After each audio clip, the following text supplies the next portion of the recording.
Kia ora and welcome to the Niche Cast. I am the Diggity Doodah Doc, aka Mr. Slipper, slipping in here with a little rugby league episode of the Niche Cast. We are all over the Cricket World Cup, so we're going to be back after the Black Caps play their opening game against Sri Lanka. But right here, right now, I am here to talk about Aotearoa Warriors Rugby League and general NRL Rugby League matters. You know the drill. Support the Niche Case as best you can on Patreon. That's the best way to support the Niche Case. And just share, like, rate, review, subscribe, do all that good stuff just to show us that you're out there supporting the Niche Case as we continue to serve up our Kiwi sporting things. No Warriors footy this week in the NRL. They are having a bye. There's only 4 games being played this week.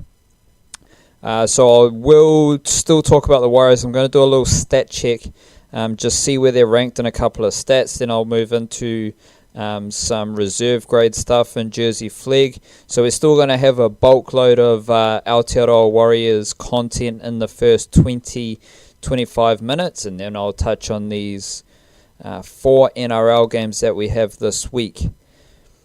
The Warriors had a loss last week against the Brisbane Broncos. I talked about that. So now it's just about like a review of where the Warriors are at.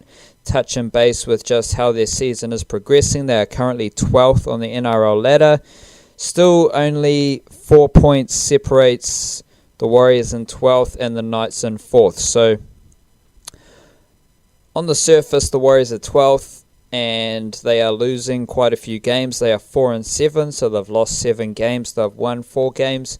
On the surface, I can understand a bit of angst from Warriors fans and Kiwi Rugby League fans, but we're coming into this origin period. The NRL ladder is jam-packed, and I don't think the Warriors are too far off being a highly competitive team. They've just got to suss out a few areas of their game and try and really stay healthy and have different players available who can do a bit of a different role. For example, I touched on this with Adam Blair, Lachlan Burr playing through the middle together. No Jazz Tavanga, no Ignatius Parsi, so you just lacked a bit of oomph, bit of funk, bit of, you can't have too many forwards who all do the same thing, and I think that's what happened against the Brisbane Broncos. Is you had a forward pack that was reasonably solid defensively, but couldn't give the Warriors a little bit of extra pizzazz to really pose a threat to the Broncos forward pack. Interestingly, the first stat I just want to bring up here, I won't go through all the stats because some of them you don't need to worry about. These are just stats that really interest me with regards to the Warriors. Post-contact meters, the Warriors are 12th.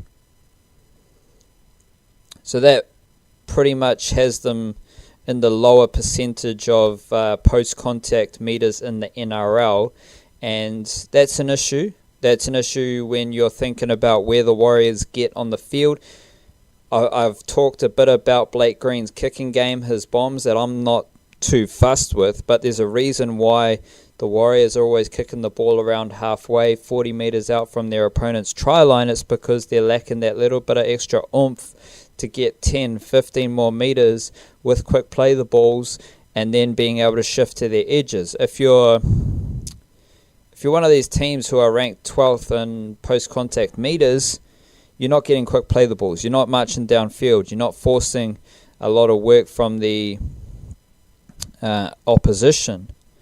And that's kind of where the Warriors are at. They do have guys like Fusatua, Tuivasa-Sheck, Ken Mamalo, who get through a lot of meters.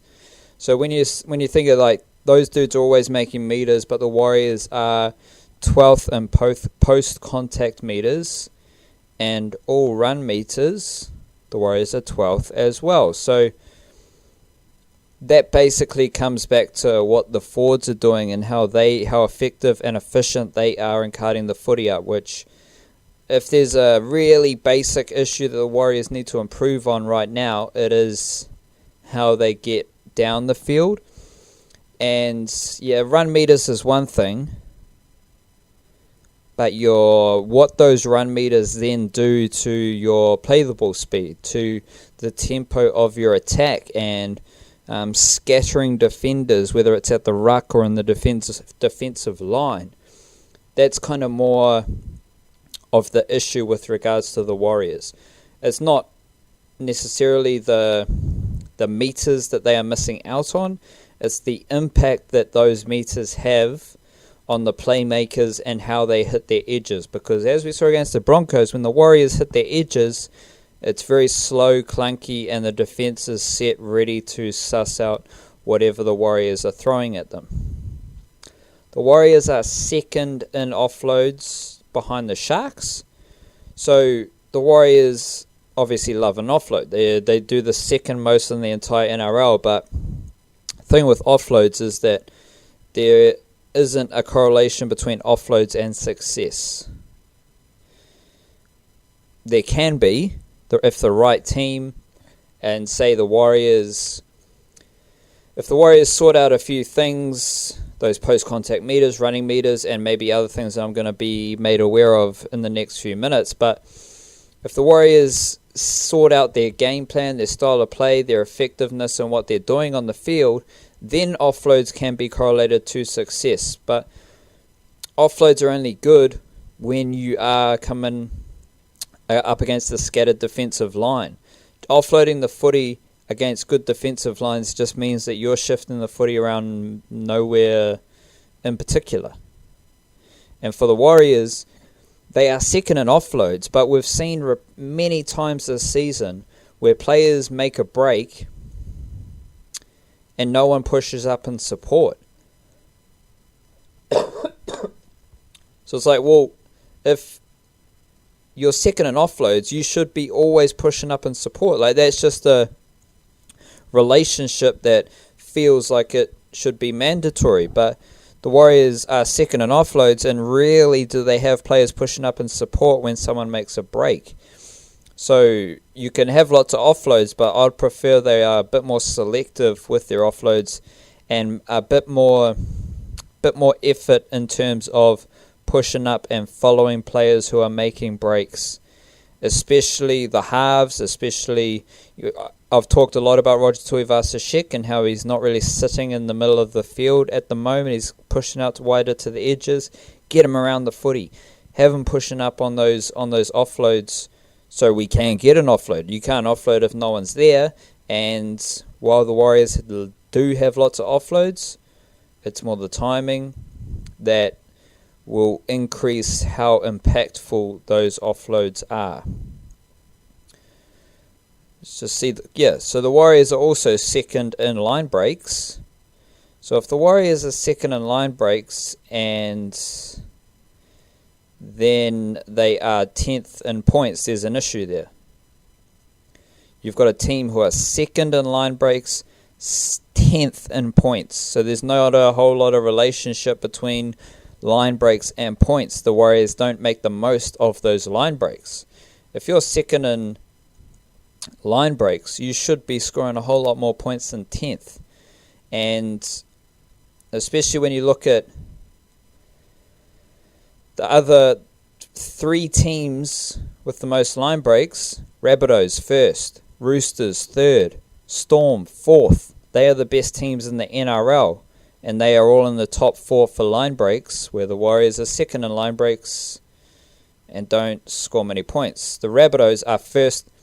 So all three of those teams, Rabbitohs, Storm and Roosters, they are in the top four for line breaks, and they are the best three teams in points scored. So for those teams, there is a direct relationship between line breaks made and points scored. Whereas for the Warriors, they're making a lot of line breaks, but those line breaks don't lead to points. So that's a nice little reinforcement for my idea here, where there's no support in those line breaks and there's no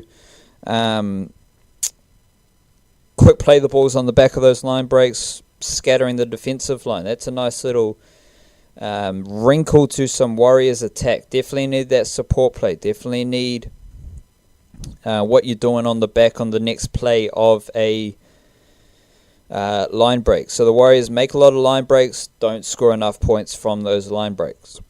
Penalties conceded, the Warriors are 12th, which is interesting because it always feels like the Warriors are getting highly penalised. So they're not hugely penalised, which is good news for the Warriors.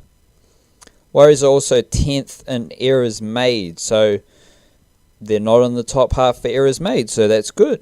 That's really good. They're not a team who make a lot of errors, and they're not a team who concede a lot of penalties. That's a very good sign. That's kind of like a core fundamental idea of Warriors footy. If they can maintain that and then sort out these issues with their attack, pushing up in support, converting line breaks to points, converting offloads to points, you're going to be looking at a fairly solid team. Missed tackles, 5th.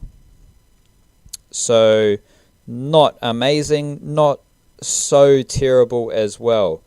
We'll just see if I can get a points conceded on the old NRL.com.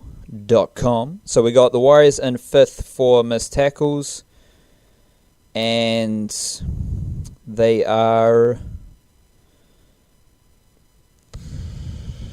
Can't find points conceded right now, so we'll just keep it moving.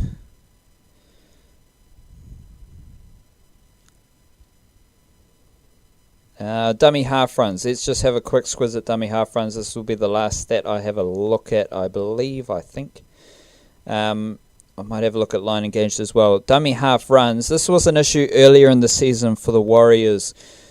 There wasn't enough dummy half runs, and that was kind of systematic of rotating cast at dummy half. So the first couple of weeks of the NRL season, we had Carl Lawton, Isaac Luke, Jazz Tavanga, and Nathaniel Roach all playing dummy half, and it's hard to really establish a running game when you got different players coming in to dummy half. The Warriors are 11th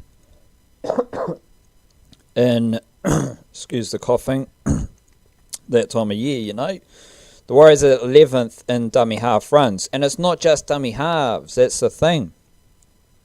The Warriors, because you've got Ken Mamalo and Dave Fusatua, their job is to take the pass off the ruck and take a hit up, as opposed to them scooting out a dummy half with speed and footwork. That's not their job, and fair enough. They are more used as battering rams, whereas the smaller, quicker, more footwork outside backs, they rely on getting out a dummy half against scrambling defenses and markers.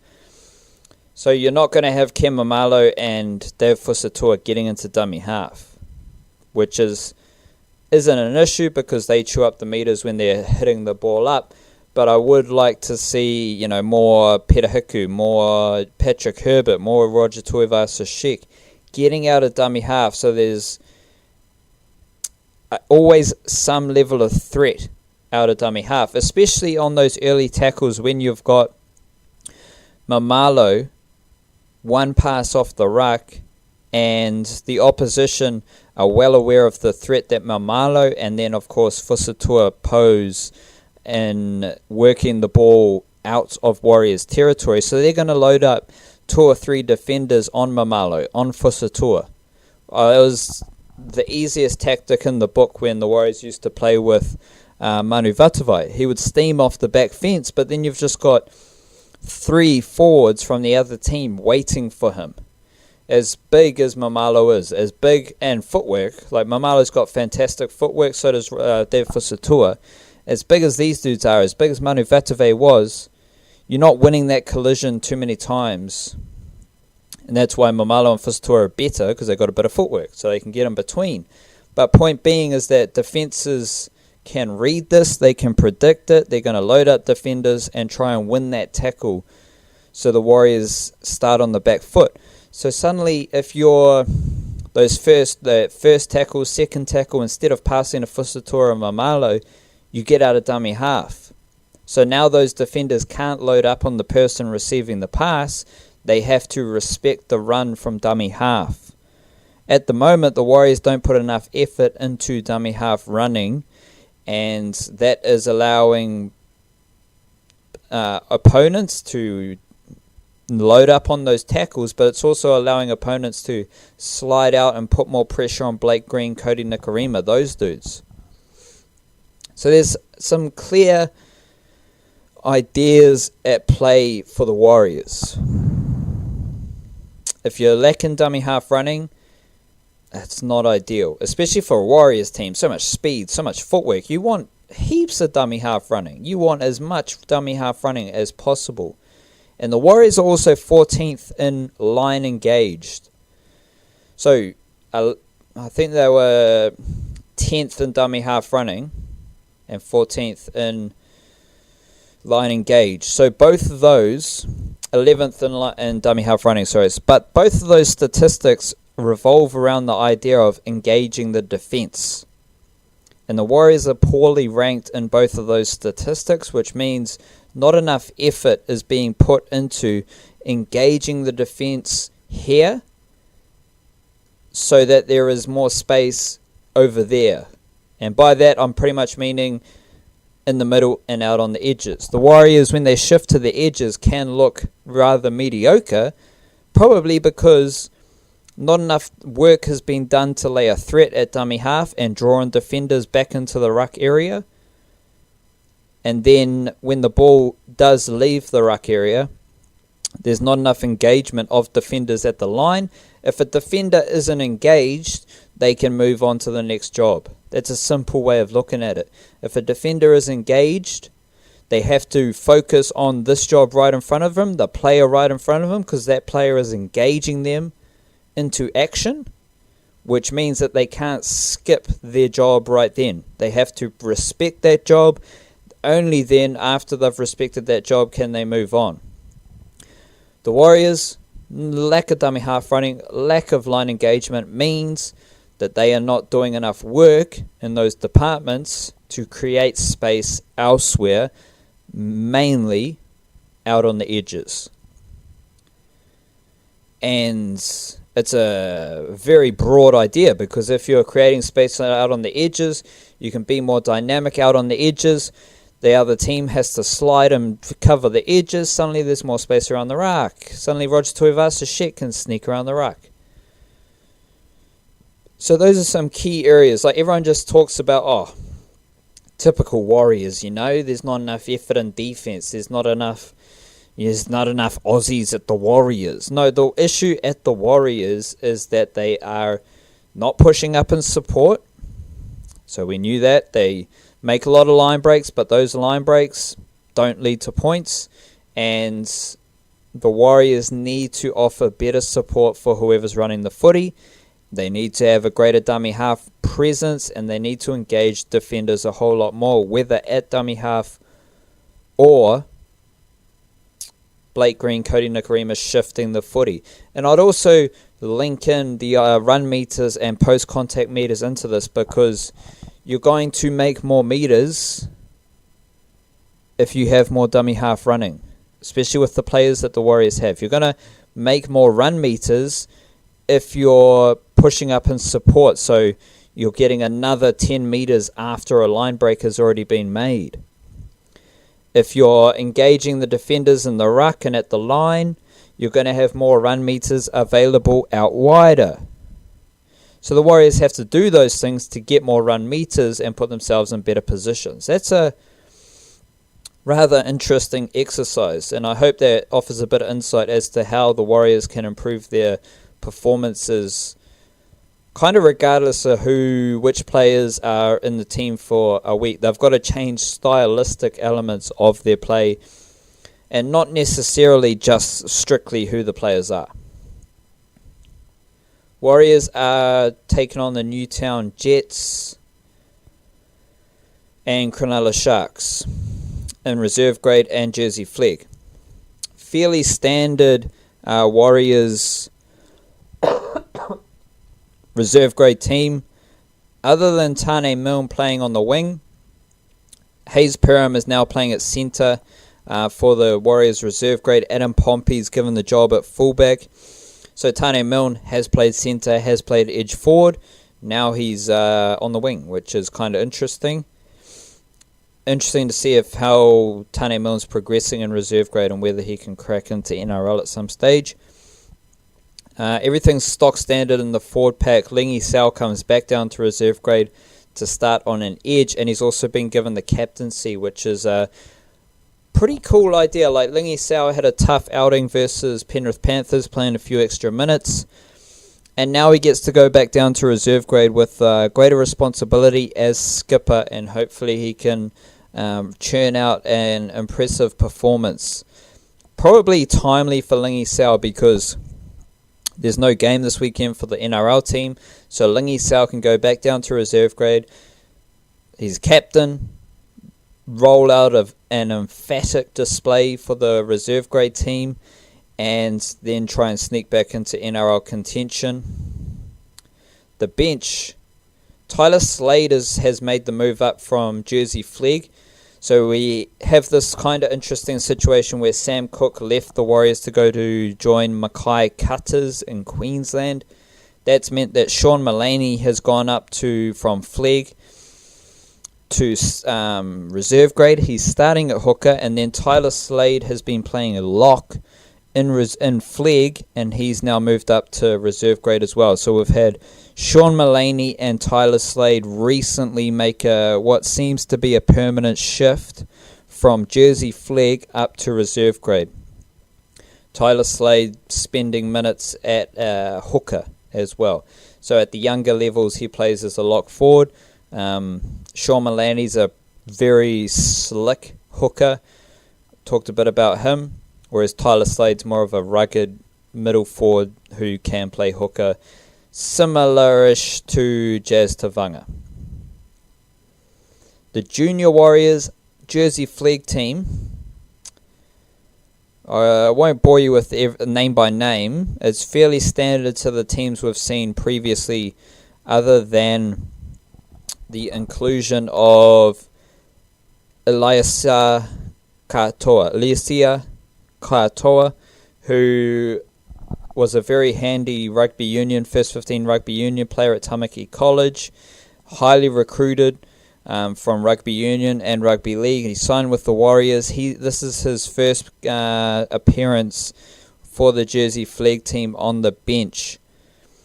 So again, he's another rugby union player. You know how I feel about rugby union, providing the NRL with endless amounts of talent. Shout out First 15 Rugby for hooking up the NRL with all sorts of talent. It's a beautiful thing.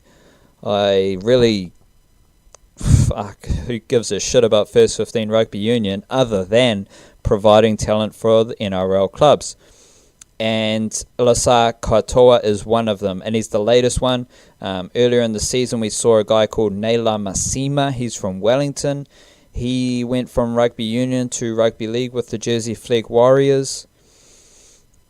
And now I've got Mr. Katoa. So he's a name that I noted down earlier ahead of the season to keep an eye on. And he is making an appearance this weekend. Tom Ale starting on an edge. Philip Makatoa starting at lock. They've both been in the reserve grade mix as well. And Paul Turner, who played fullback for the reserve grade team last week, he drops down to play in the halves for the Jersey Flegg team.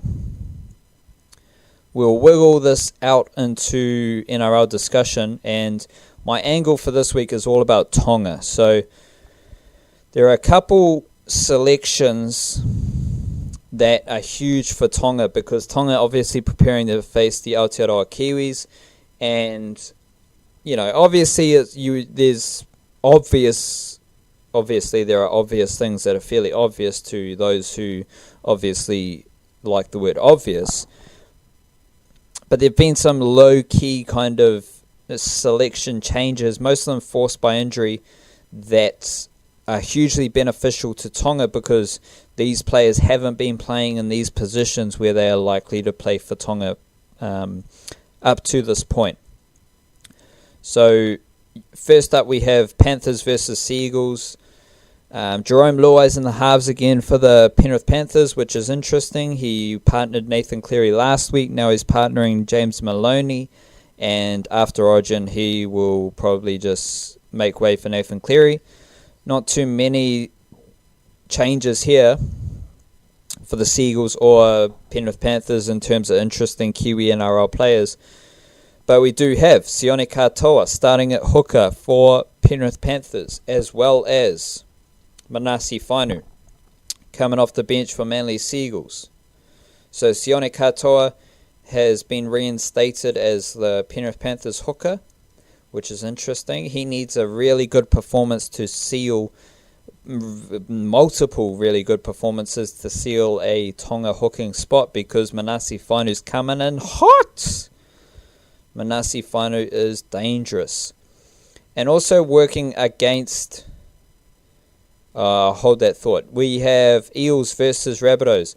So the thing about the Eels, now we have Manu Ma'u starting on an edge. That's unfortunate for Marata Niukori, former Aorere College student, big it up. And Niukori he's been on an edge, starting on an edge all season long up to this point.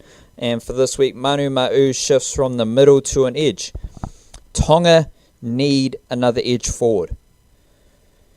I predicted a Tongan team earlier in the week. You're going to have either Tavita Pangai Jr. or Siosua Tokiaho playing on an edge. Ideally, you want them both through the middle because they are fantastic middle forwards week in, week out in the NRL. But to fit everyone in, you kind of need to have one of them on an edge, and then Manu Ma'u is the other edge forward for Tonga. But Manu Ma'u has previously been playing through the middle for the Parramatta Eels. So now Manu Ma'u shifts to the edge, and it's very timely for the Tongan national team because Manu Ma'u is getting a bit of game time out on an edge for the Eels. Bulldogs versus Raiders. The Raiders, no Josh Hodgson. So that means that Saliva Havili comes in to start at hooker for the Raiders. Havili has been playing as a middle forward all season for the Raiders. Now he gets to start at hooker. For Tonga, I've got Saliva Havili starting at hooker with Manase Fainu coming off the bench. But it's just a generally better situation if Havili is starting at hooker for the Raiders leading into that test, as opposed to coming off the bench and playing as a middle forward. Havili's a very skillful player. I really like Saliva Havili, and he's a bit of a Tongan leader as well. So he's capable of doing the job, but it's just better if he's starting at hooker, at least for a couple games, a game here, a game there, leading into the Tongan test, which is going to be important. And then we have the battle between Moeaki Fotuaika versus Jason Taumalolo in the middle of the park for the Gold Coast Titans versus North Queensland Cowboys. Fotuaika had over 20 runs, 200 metres last week. He's a really impressive young Tongan forward. And he's coming up against Jason Taumalolo, who was also extremely fantastic last week. So you got two Tongan middle forwards coming up against each other. Both are super duper amazingly influential to their team's success, which is a fairly impressive thing to say about Moeaki Fotuaika. Again, I am predicting that Fotuaika and Manase Fainu will be available for Tonga, not Aotearoa, so keep that in mind. There are a couple other... There's only 4 games, but there's a heavy Tongan focus. So you got Ofahiki Ogden's starting at hooker for the Bulldogs. You have Tavita Tatola. He is starting at lock for the Rabbitohs. So you got a lot of Tongan forwards who are in action this week. Adam Whanua-Blake starting for Manly Seagulls. A lot of Tongan forwards starting and coming off the bench. And that's going to give us a nice insight as to how Tonga could line up. Like you've got Tevita Tatola and Moeaki Fotuaika pretty much competing for one bench spot in that Tongan team. Depending on obviously who else is selected, but in my predicted squad, I gave it to Fotuaika just ahead of Tevita Tatola even though Tevita Totola has played a game for Tonga already. He played the mid-year test versus Samoa. And while we are speaking on Tonga, they will probably be without Joe Ofahengawe, who has been selected in the Queensland team. So Joe Ofahengawe was part of the amazing Tongan forward pack. He played both games for Tonga last year, and I think, off the top of my head, that makes him unavailable to play for Tonga this year, which is going to open up some bench spots for that young wave of Tongan players to come through. Moeaki Fotuaika, Tevita Totola, Manasi Whanu. These guys, I predict, will be in the Tongan teams who face Aotearoa. You know the deal. Any thoughts, questions, queries, comment it up for the boys and support this niche cast, however you're listening to it, on iTunes, on Spotify, on YouTube, however you absorb the content, lap it up, and I will be back. We will be back. The niche case will be back after the Black Caps take on Sri Lanka, and then I will be back after the round of footy to talk through all things NRL. I will definitely have a more general NRL focus on this weekend's footy. Obviously, the Warriors aren't playing, so I'll offer my thoughts on a couple of teams, couple of clubs, and how the NRL is looking. Kia kaha. Cheer. See you later next time.